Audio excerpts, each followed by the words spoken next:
There have been so many people that have written to me in the comment section, especially after I did the Losi Baja Ray 2, that are Arrma brothers and sisters out there that said, RC Sparks, you've got to get the Mojave and show off to the viewers why, we think it's so special. And man, now that I have one here on the bench for me to look at, the box itself makes it look like a baller rig. Look at the amount of neon on it already, my friends, and the cage. This is something that I love about all the rigs that I see coming out. All the driver detail, it makes it look like it's just a miniaturized version of the full-sized rig, 60 miles an hour. It's February right now, the coldest month of the year for where I live in Canada. It is absolutely frigid. Plastics love to snap and break out there, and the wind is whipping on by, but no matter. That means we can stay inside and go over this truck in detail, or truck, buggy, truggy. It's not a truggy. What? Short course truck, I guess I could say. Let's get into it and see how it looks. That back tire looks enormous in this angle. Perspective. Just so you guys know, if you don't like the black and green, it does come in a red and black. Let's look at it on this side here. Look at this. Red cage on the inside, red rims as well. If you guys are interested, I'll leave a link down to Horizon Hobby in the video description box down below. You guys can see some of the specs here, but I've already read it. I'm being selfish. I want to jump right in. Oh, mama. I love these new radio systems. They are so easy to bind if you ever use them with anything else. That's literally the bind button right there. You just hold it and turn on the radio in bind mode and you're done. Comes bound already, but I feel like I'm the Cliff Clavin of RC sometimes, straight out of Cheers. Just a bunch of useless information. It's crazy how perspective can just change the way something looks, eh? It's that way with so many things in life. It's all perspective. There's a nice shot of the red and black one. Oh, yes! Oh, yeah. Radio. Now this corner has already been peeled, robbing my viewers of the beautiful sound of unwrapping. That's okay. Let's see if we can start here.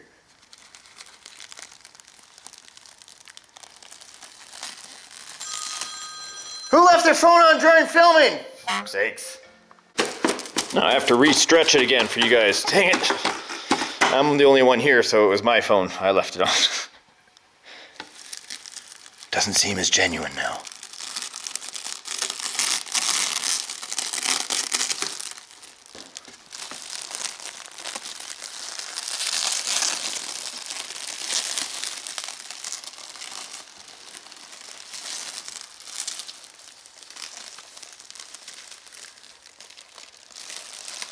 Oh, so nice.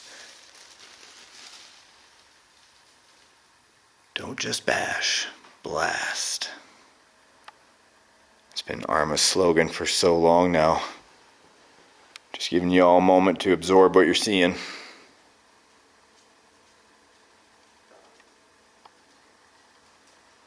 So nice. Just like the box. You guys, you're going to be ripping around before you know it. Oh, just like the Losi Super Baja Ray 2. That's what I should have said before, is it was the Super Baja Ray 2.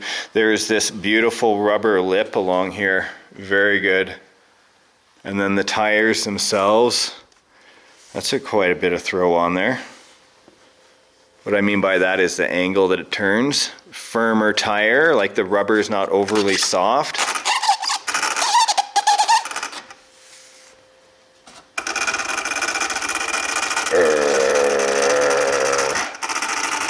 That is the pinion and spur just working together. Beautiful. Is that all the way through? Yep. great. So in fact, what this is doing, why I'm saying beautiful right now, and I'm sorry, I'm just assuming that so many people would know what this is for right away, but this is actually letting, you know, stopping the drag from all that wind going in here. Now it can pass through here, helping make this machine as fast as possible. This is 6S LiPo, hey? There we go, customs. They must have cut this out of the box. That must be why it was all frigged up like that. Customs love to have a look. Unbelievable. So this one is a lot more simple than I would say the Losi Baja Ray 2 is, just from the looks of it, which is, in some ways, a cleaner truck is a lot easier to keep from getting broken. No LED lights on the front here, but this matte black finish I'm loving. And only one bumper sticking through here. Let's take this out. Velcro on the sides, very cool. I didn't see that on the one at the hobby shop. Wow, cool. Oh, look at the tray. It's a deep tray too. Probably bad for snow, but darn good for keeping like the rocks and stuff out of there. Hey, like look at this. It would just be hitting here instead of going up inside. Some of it will go up inside because I'm sure we could get bigger, oh gosh, what would I call it? I was thinking wheel wells, but really just a deflector or a guard of some sort there.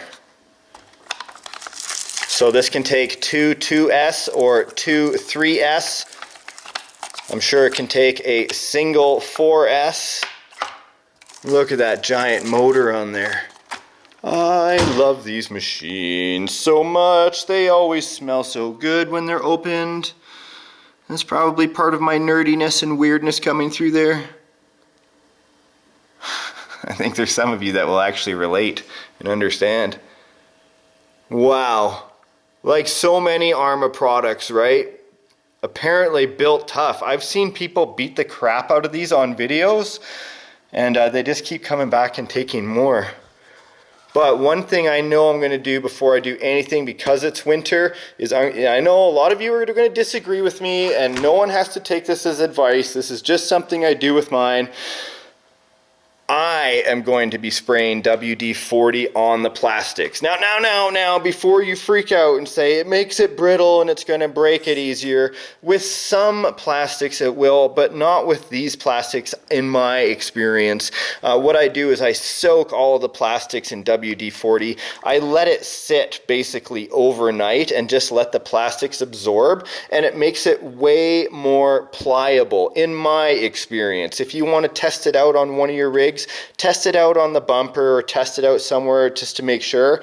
But for me, it's definitely taken a lot of my brands. I use it on Traxxas brands. I use it on most of my plastics. The only one I ever had break was an Exceed plastic, but they're known for their, you know, low nylon plastics anyway, so they kind of snap all the time. But if you're wanting to have your plastics go a little bit longer, maybe you should experiment with that.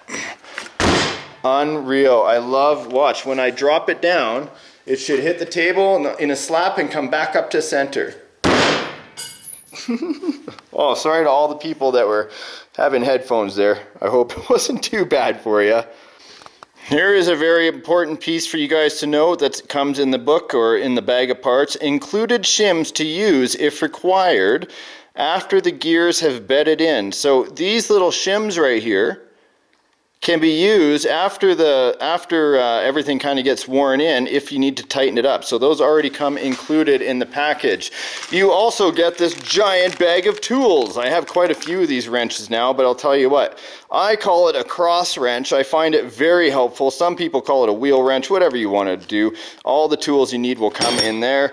And of course, here are some different pistons for your shocks that have different holes so you can regulate the flow if you want to set it up for racing or whatever you're doing. Here is the radio. It is very, well, I must get the job done. It's very light. It's going to be easy for any kid to use. What is one man's garbage might be another man's treasure. So I never like to say anything is like low quality, but this feels pretty light. But what do you need these days? Do you need to be holding on to a heavy radio once you add the batteries in, trying to learn or be racing? I don't know. If you're a serious racer, you're probably going to be using a different kind of radio anyway, but for ready to run, there it is. The Fortress tires. What do we see on the inside here? So we can see that on the steering horn, right, on the actual spindle itself, there is aluminum pieces like right here. This bolts on and off. Some aluminum throughout. The shocks are aluminum. That looks pretty nice. You know, what can I say? It is a short course truck. 4x4, ready to rip. I think we should put it beside the Losi Super Baja Ray, and then you guys can get a good idea, because this is 1/7 in scale. This is 1/6 scale compared to 1/7 scale. So all the people that still wanted to see the difference, because I know that people watching are gonna be like, those are two completely different rigs because of the scale. I would agree with you, but there's still gonna be people that wanna see the comparison, so I stand on my table for you. Maybe this is an even better look to show you exactly what they are side by side. Two different machines altogether, although they look the same on the top. This Super Baja Ray 2 definitely is a much larger, beefier vehicle. This is not like when everyone was asking me to put the Traxxas UDR next to the Super Baja Ray 2. Again, two different vehicles. Again, this is not even like the UDR, completely different itself. Look at this, right? So no triple link in the back, or pardon me, 4-link in the back, and no trailing arms. Suspension is totally different. Really good for maybe carrying around, because this one weighs a ton. The Mojave weighs much less. And the Super Baja Ray 2 is way more expensive. And there's way more things on it to like break. But this being 8S, this being 6S. This on 8S was a wonderful truck. I almost found it too fast for the tracks that I was on. Plus they have great things to play with, but I have put the beat down on this truck so many times.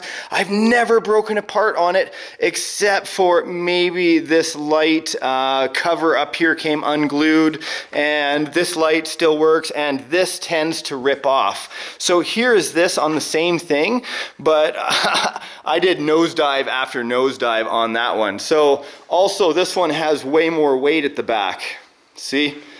2 extra tires back there, a faux jack, the fire extinguishers, adding all the extra weight. The Arrma one has it just built right into the body. So if you don't really care and you don't want to get these things all bashed up and broken in, this one might be a little bit better of a choice, because having this one is like having a big dog in a little apartment. Something like this might fit on the bench a little bit better. Though you might want to use 8S, which might be a low-C thing, you know? So there's give and take in both of these. I always say get whatever RC fits your budget. Get whatever RC makes you happy. I'm always, quit throwing your RCs around. These are actually built to take a beating. Like I said, if you go back and watch my videos with the Super Baja Ray 2, you are going to be super impressed in the amount of things I was able to do to this, and it never broke. I have a feeling this is going to be very similar, and we'll put that to the test. But I don't want to unbox something like this that's so beautiful for your guys' entertainment and then take it out and give it an unfair run when it's way too cold and it hasn't been treated. So I'm going to end the video here. Say, guys, thank you so much for joining in with today's unboxing. I hope you've enjoyed it. Did you need me to compare this to anything else? Is there anything you'd like to see on the show? Maybe I can bring it in for you and we can have a look at it. Leave it in the comment section down below, and we will see you in the next episode of RC Adventures, my friends. Now get outside and have fun with RC, or if it's way too cold, stay inside and maybe unbox one. Bye.